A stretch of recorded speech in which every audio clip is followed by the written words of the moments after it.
here. Yay! Woo! Can you hear me okay? Yes, thank you. Would love Yeah. to hear your insight, especially on your last day and just that change, if you would, Oh, yeah.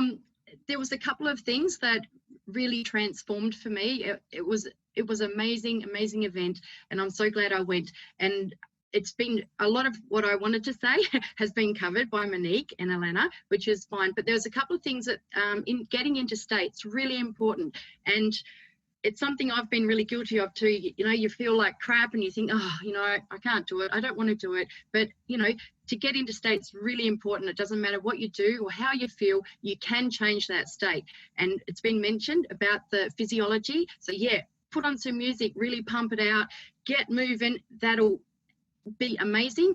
That's number one. Number two is your focus. So with the fire walk, what they did was get us to focus on how we were going to feel when we finished the firewalk, when we got to the end.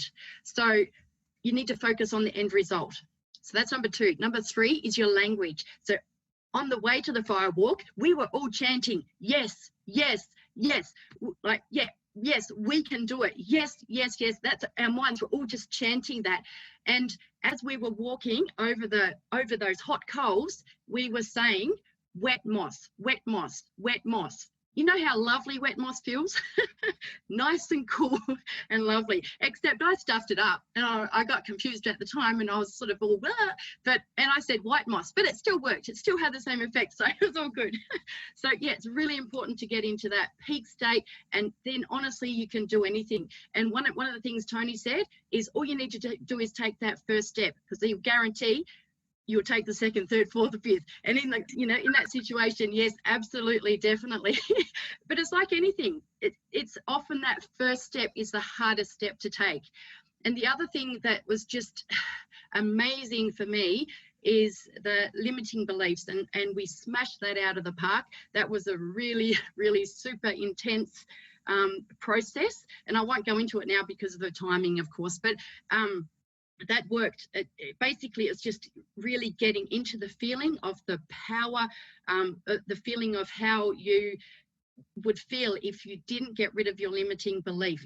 If like 5 years from now, 10 years from now, 15, 20 years from now, how it would affect your life and the life of your friends and family, and intensify that by, twice, three times, four times. And it was incredibly intense. Had everybody screaming in agony of the pain of that. And also, we're just screaming and crying. Everyone was crying. It was very intense, but it worked because we also then replaced those limiting beliefs with empowering beliefs. And I know it worked because on the Sunday, I got my lunch and I could see Sarah and Vaughan and Christy and Clint at the table, and I walked over there like a boss babe and said, can I join the cool table? It wasn't really a question. I was going to sit there.